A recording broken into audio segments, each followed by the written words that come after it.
참 우리에게 영향을 주는 많은 것들이 있습니다. 저도 이제 조금씩 인생을 좀 돌아보는 가운데 나에게 있어서 영향을 끼쳤던 것들이 어떤 것들이 있는가 한번 생각해 볼 때에 뭐니 해도 제가 다녔던 그 초등학교, 중학교, 고등학교, 대학교 그 대학원에 우리 선생님들과 교수님들이 생각되지요. 성도님들이 선생님들이 참 대단한 분들입니다. 물론 선생님이 좋다 안 좋다 그거는 지극히 개인적입니다. 그렇지요. 뭐 저는 그 선생님을 좋다고 생각했는데 언젠가 친구들 만났는데 그 친구는 그 선생님을 안 좋다고 생각합니다. 그러면 그 선생님은 어떤 분이실까요? 지극히 개인적이죠. 자기에게 좋으면 좋은 거고 자기에게 안 좋으면 안 좋은 거지요. 그래서 우리가 좋은 선생님이라는 표현 쓰기가 어떤 때는 참 조심스럽기도 합니다. 왜 우리가 그렇게까지 말을 합니까? 선생님들의 영향이 크기 때문이지요.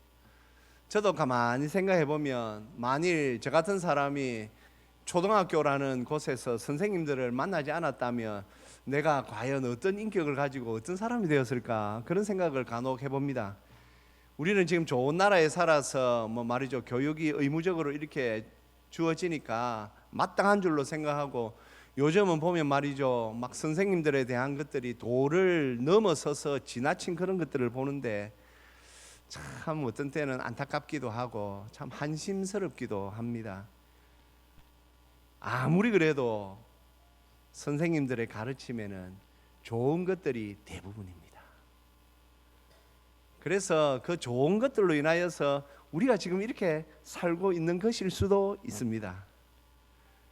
저는 특별히 신학대학원에서 만났던 교수님들 중에 교수님 한 분이 이런 분이 계셨습니다. 내 수업에 들어오는 사람은 내가 B 밑으로는 안 준다. 왜 그러신가 했더니 너희들이 앞으로 목사가 될 건데 은혜를 알아야지. 은혜를 알아야지. 그러면서 그분은 아무리 못해도 박하게 B 밑으로는 안 주시는 거예요. 그런데 그 말이 그리 고맙고 가슴에 남습니다. 은혜를 알아야지. 은혜를 알아야지. 그러면서 그 교수님은 항상 우리 제일 낮은 점수를 B로 주셨습니다. 지금도 그분의 그 말씀이 가슴에 있는 거 보니까 참 따뜻하지 않습니까? 지금도 저는 그 교수님을 생각하면 마음이 따뜻합니다. 그래, 교수님이 너희들이 은혜를 알아야지, 은혜를 아는 목사가 되어야지 라고 하면서 말로만 하지 아니하고 실제로 학점을 통하여서 우리가 그것들을 다시 한번 생각할 수 있도록 참 도와주셨던 거 굉장히 가슴에 남습니다. 그러면서 또 우리에게 영향을 주는 것들 많이 있지만 그래도 우리는 뭐니 해도 우리가 믿는 하나님으로 말미암아 우리가 변화된 삶을 사는 사람들 아닙니까? 우리가 하나님을 만나지 않았다면 어떻게 되었겠습니까? 그런데 제가 오늘 소위 이 스승의 주일이라고 하면서 또 말씀을 준비하는 가운데 이런 생각이 들었습니다. 우리가 믿는 하나님은 끊임없이 우리를 가르쳐 주시는 분이시다. 제가 이렇게 다시 한번 이런 생각을 하면서 성경을 이렇게 쭉 봤더니 그렇구나. 하나님은 언제나 우리를 가르쳐 주셨구나. 성도님들, 우리 구약 이스라엘 백성들이 말이죠, 애굽에서 430년 동안 종살이 하다가 이제 구원받아 이렇게 애굽에서 나왔습니다. 그들에게 하나님께서 주신 것이 무엇이었습니까? 율법을 주셨거든요. 율법을 지켜서 구원받은 것이 아니라 구원받은 백성에게 하나님의 백성답게 사는 법을 율법을 통하여 가르쳐 주신 것이지요. 그래서 이것을 모세는 신명기에서 8장에서 이렇게 회고합니다. 내 하나님 여호와께서, 말씀 올려주세요. 내 하나님 여호와께서 이 40년 동안에 너로 광야의 길을 걷게 하신 것을 기억하라. 이는 너를 낮추시며 너를 시험하사 내 마음이 어떠한지 그 명령을 지키는지 아니 지키는지 알려 하심이라. 하나님께서는요 끊임없이 이스라엘 백성들을 가르치십니다. 너희들이 어떻게 나를 잘 믿는지 안 믿는지. 그러면서 그 뒤에 4절에 이 말씀이 있죠. 우리 같이 읽겠습니다. 이 40년 동안에 내 의복이 헤어지지 아니하였고 내 발이 부르트지 아니하였느니라. 아멘. 성도님들, 우리 성도님들 가운데에서 하나님에 대하여서 말씀해 보라 하면 분명히 우리 하나님은 무서운 분이시지요, 그렇게 말하는 분이 있을 수가 있습니다.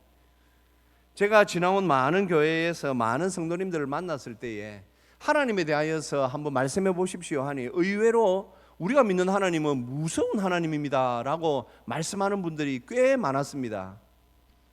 왜 그럴까 생각해 보니까 우리가 잘 못 사는 거예요.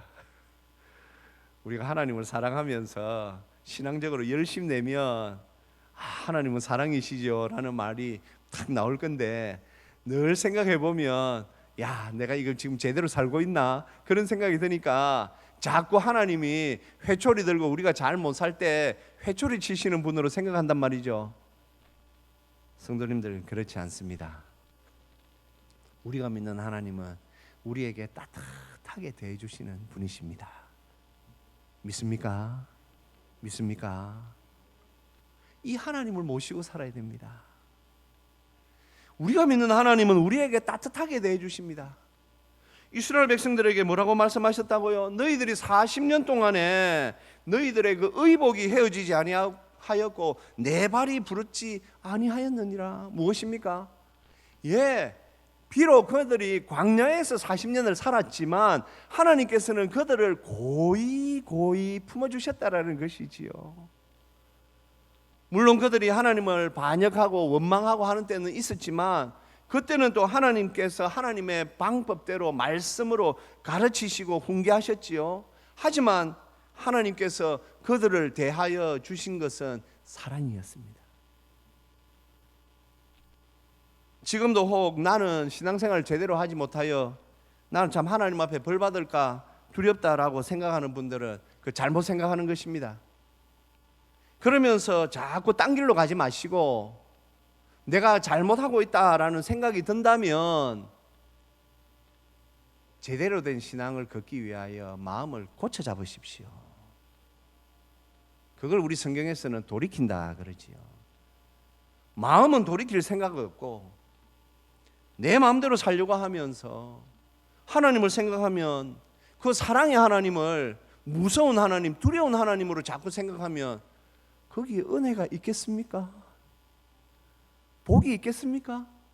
아니요. 거기에는 제가 볼 때 없습니다. 하나님은 사랑이시지. 내가 부족해도 나를 품어주시고 내가 정말 잘못해도 용서해 주시는 사랑의 하나님이시지 라고 생각하면서 언제든지 하나님 품으로 돌아갈 준비가 되어 있는 마음을 가져야만 우리가 하나님의 은혜 가운데 살게 될 줄로 믿습니다. 우리는 그렇게 살아야 합니다. 그리고 또 하나님께서 우리에게 보내주신 성령님은 지금도 우리를 돌봐주십니다. 성령님은 요한복음 14장에서 우리 예수님께서 성령님에 대하여서 이렇게 말씀하셨지요. 저는 진리의 영이라 세상은 능히 저를 받지 못하나니 이는 저를 보지도 못하고 알지도 못함이라. 그러나 너희는 저를 아나니 저는 너희와 함께 거하시며 또 너희 속에 계시겠음이라. 18절 같이 읽습니다. 내가 너희를 고아와 같이 버려두지 아니하고 너희에게로 오리라. 아멘. 성도님들, 이 고아라는 단어 정말 만만치 않은 단어입니다. 저도 고아가 되어 어린 시절에 고아로 자라지 않았기 때문에 정확히는 모릅니다. 하지만 우리 성도님들 아시죠? 제가 신학 가기 전에 고아원에서 보모 생활하면서 이 아이들 좀 키워본 경력이 있지 않습니까?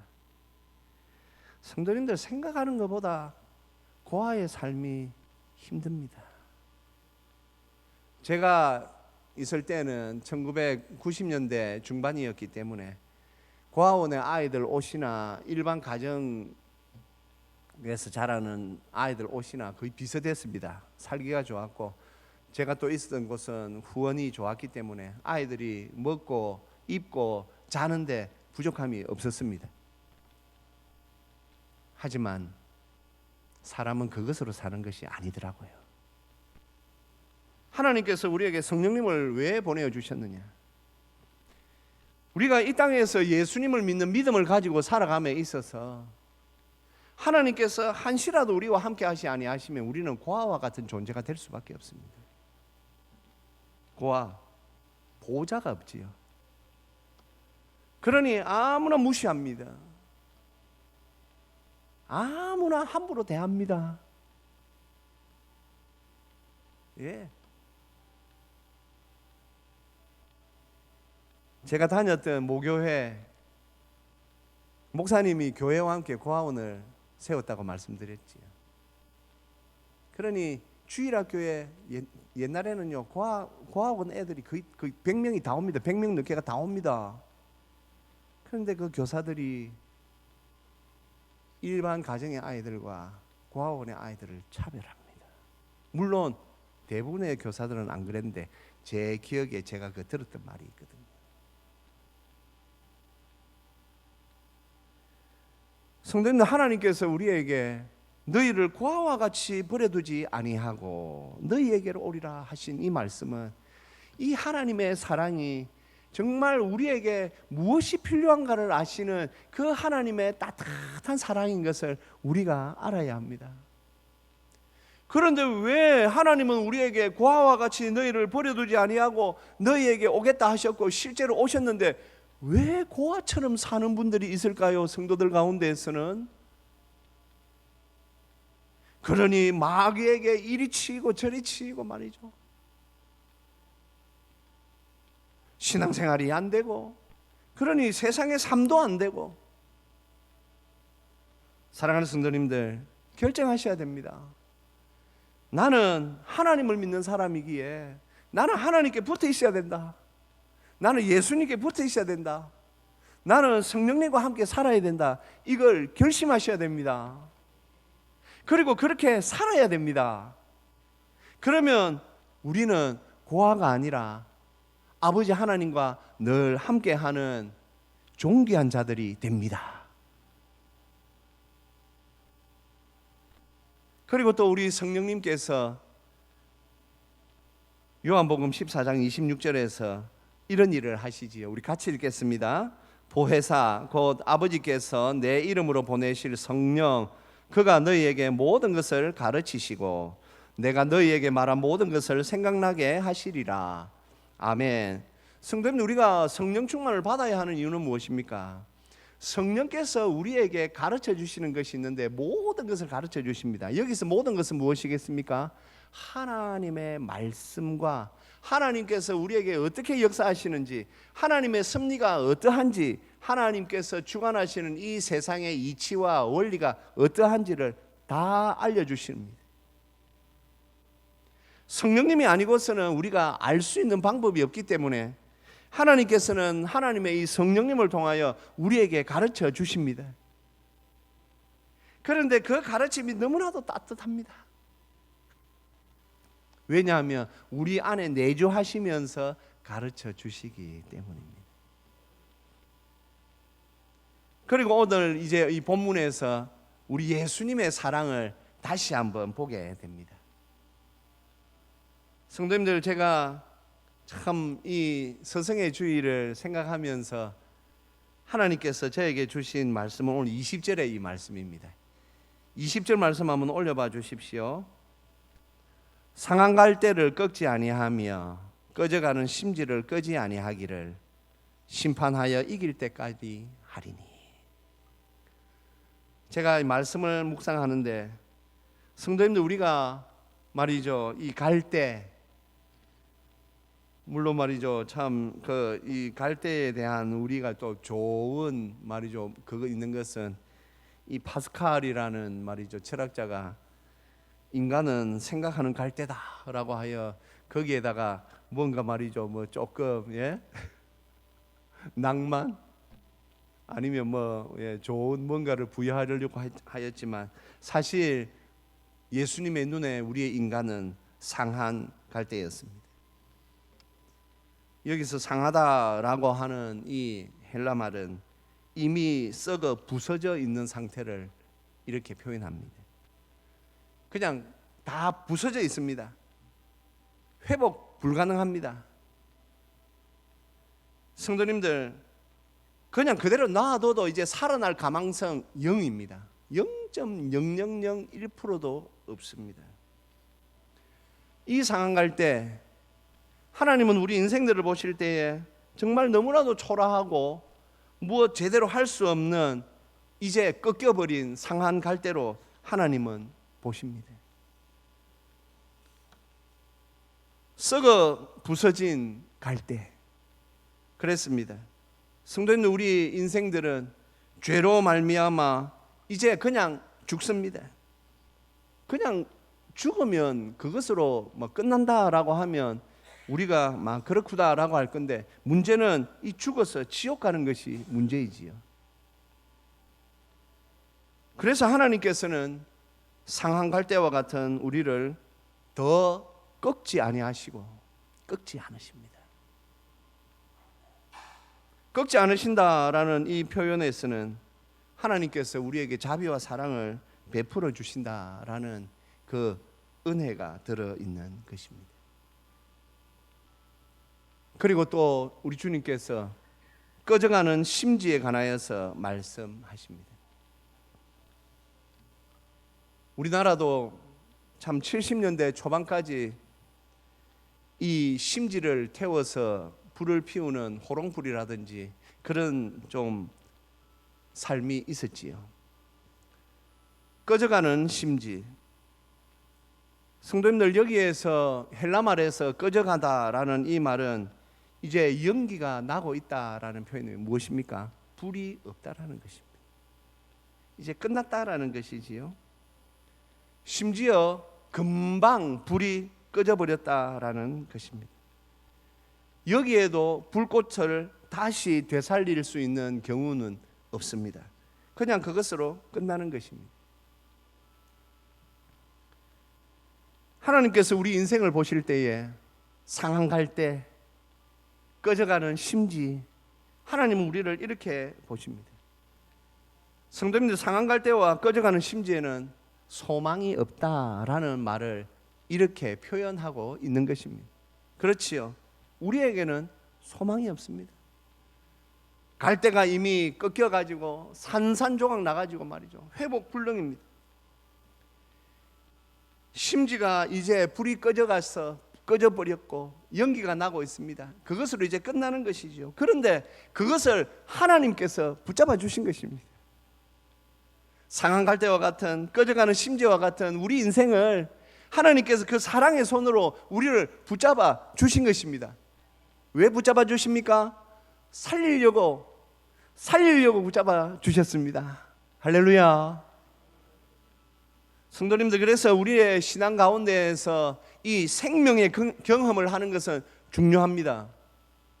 생명, 단순히 산다, 죽는다의 의미가 아니라 내 삶 가운데에서 뭔가가 막혀서 야, 이거 끝났구나 싶을 때에 그 가운데에서 우리가 기도하고 하나님의 은혜 붙잡아서 하나님의 은혜로 그것을 다시 되살리고 일이 다시 되게 하는 것, 그것이 바로 생명인 줄로 믿습니다. 경험해야 됩니다. 너무 저런 일은 더 필요한 사람이, 저런 일은 선교의 현장에서 지금 일어나겠지, 그런 생각하지 마시고 직접 내 삶 가운데에서 내가 지금 뭔가가 불통되고 있는 것들을 하나님, 이 불통한 이 상황을 하나님께서 좀 뚫어주시옵소서.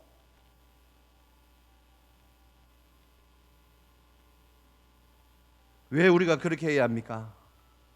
우리는 하나님의 사랑을 입은 사람들이기 때문입니다. 하나님의 사랑이 왜 위대합니까?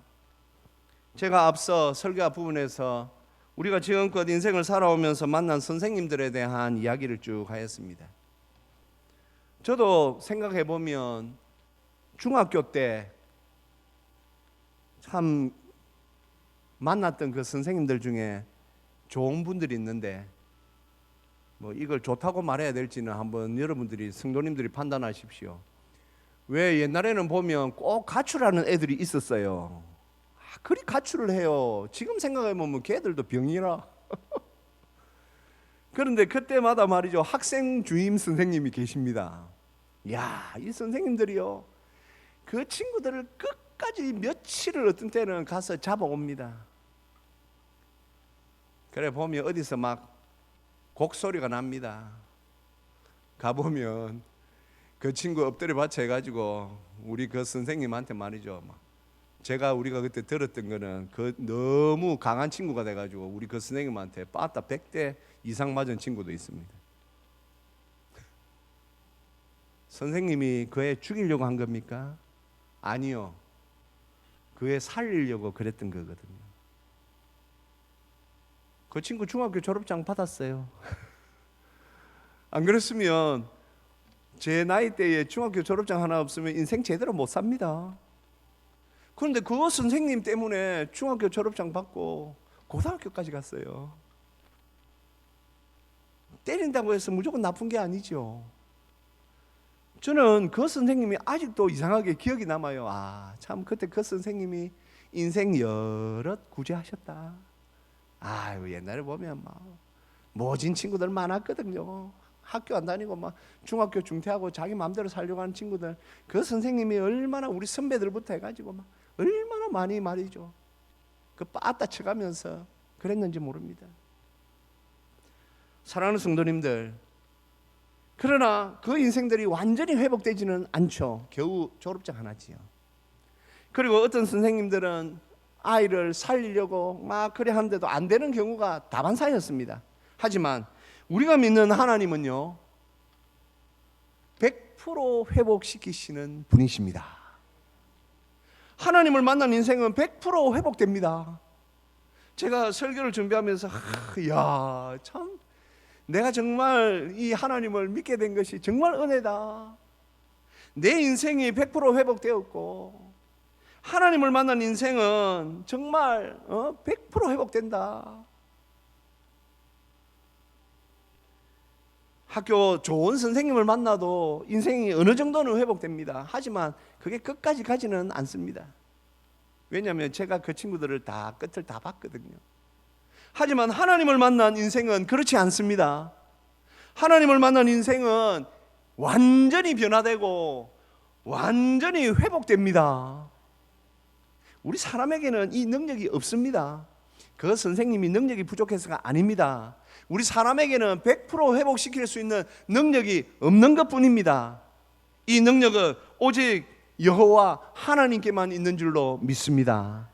그래서 우리는 이 하나님을 잘 믿어야 됩니다. 성도님들, 하나님의 따뜻함을 잘 간직하며 살아야 됩니다. 오늘 우리가 소위 스승의 주일이라고 하면서 우리가 우리의 인생의 스승 대신 삼위 하나님을 오늘 우리가 마음에 품고, 내가 이 하나님으로 인하여서 내가 정말 따뜻한 삶을 살게 되구나, 이것에 감사하는 저와 우리 모두가 되시기를 주님의 이름으로 축복합니다. 우리 주님께서 간음하다가 붙잡혀온 여인을 만나셨습니다. 요한복음 8장에 예수께서 그 여인에게 이렇게 말씀하십니다. 너를 고발하던 그들이 어디 있느냐? 너를 정죄한 자가 없느냐? 그리고 11절에서 우리 주님께서 이렇게 말씀하십니다. 같이 읽겠습니다. 대답하되 주여 없나이다. 예수께서 이르시되 나도 너를 정죄하지 아니하노니 가서 다시는 죄를 범하지 말라 하시니라. 아멘. 저는 우리 주님의 나도 너를 정죄하지 아니하노니 라는 이 말씀이 늘 가슴에 있습니다. 따뜻하지 않습니까? 우리가 어떤 때는 참 너무나도 형편없이 삶을 살아갈 그때라도 우리 주님께서 나도 너를 정죄하지 아니하노니 그러면서 우리를 품어주십니다. 이 주님의 사랑을 기억하며 우리 이번 한 주간 행복하게 따뜻하게 잘 지내시기를 주님의 이름으로 축복합니다.